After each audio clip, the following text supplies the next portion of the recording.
meetings over a period of months in which we attempted to obtain relevant materials.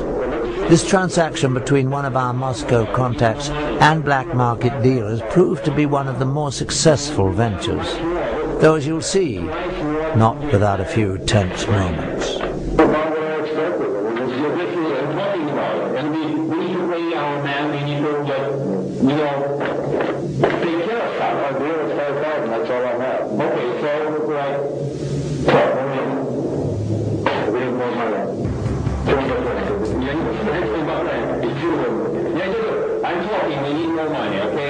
Like, we can get, okay, let's do that. Like, give us 5,000, and that's okay, and the rest you can get, like, tomorrow, the next day, like, whatever. 5,000 is a deal. That's it. I can't do that. This is that. So, okay, so we'll take it. Come on, let's talk. Hey, run up! Finally safe from the black market dealers, within some of these documents we found corroboration for the most valuable piece of information related to us by the ex-KGB agents. Just as we had been told, indeed, the KGB carefully recorded their activities in documents, films and tapes. And these were kept in storage in a holding facility beneath the KGB headquarters under the highest security.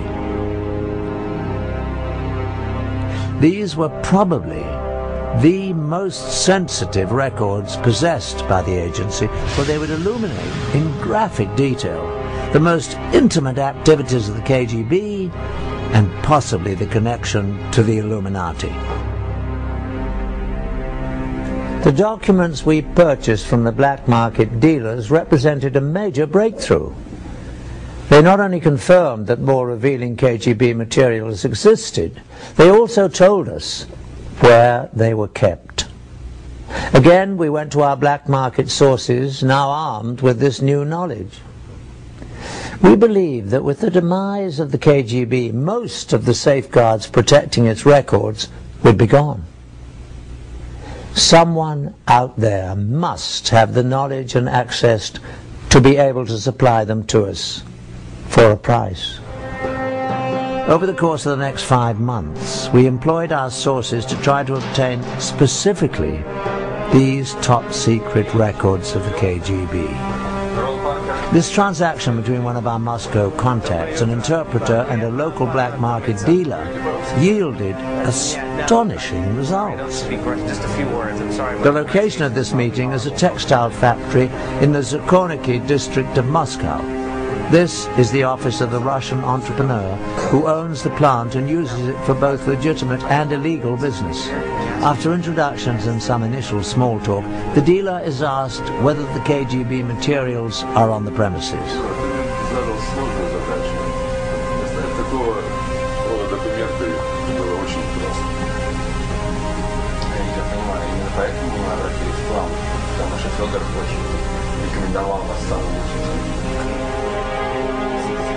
From a safe, documents are produced that relate to the films and tapes the dealer has promised to deliver. After an inspection of the documents and a cursory verification of their authenticity, the transaction is completed.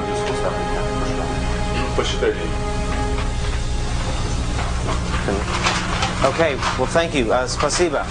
Пожалуйста. Nice to meet you. Дмитрий Сергеевич, спасибо за вашу работу. Money changes hands, and the tense group is led to another office where the films and tapes are said to be stored.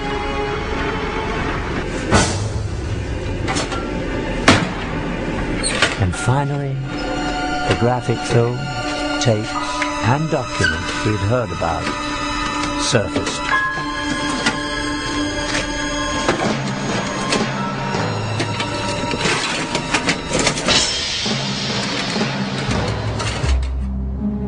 In a startling revelation within the classified documents we obtained, we find proof that the Illuminati infiltrated the Soviet Union and the KGB. These communiques between two high-level KGB agents actually refer to the original illuminated one, Adam Weishaupt, by name.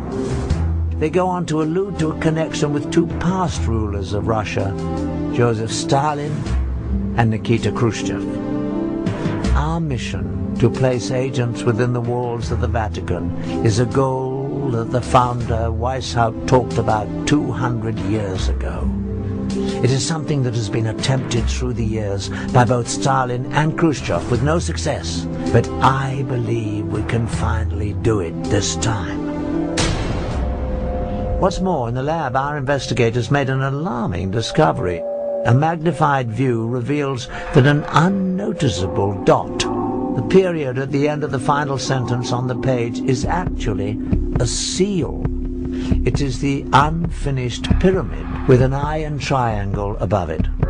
The official insignia of the Illuminati, a marking used by the secret society since its creation in 1776.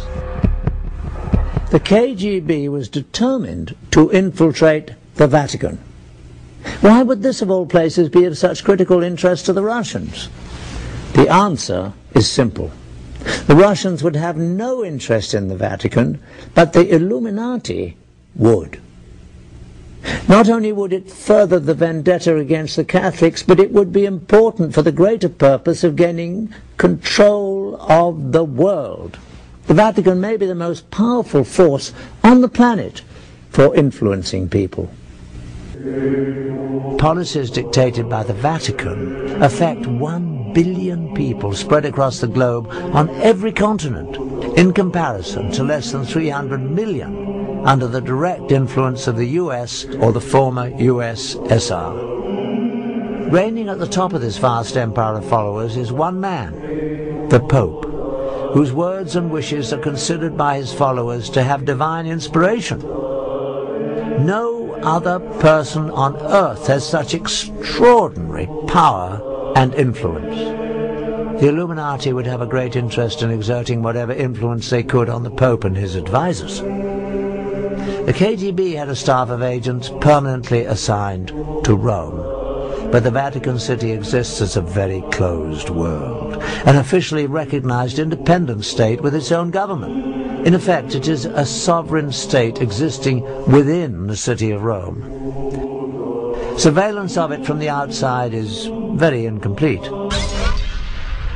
From more secret KGB documents we have obtained, we learn that in 1972 the Illuminati, using the people they had in the KGB, formulated a bold plan to position one of their people within the walls of the Vatican.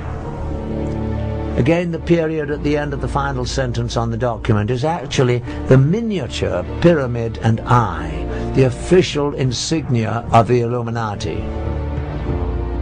At last, the secret brotherhood could begin to control the Catholic Church from the inside. An agent was sent to the Vatican posing as a Ukrainian priest, driven from his country by the communists for anti-communist rhetoric. He was quickly accepted by the pro-American Vatican clergy. After only a few months, he achieved his primary objective, gaining the confidence of the office of Cardinal Vilo, the Secretary of State of Pope Paul VI.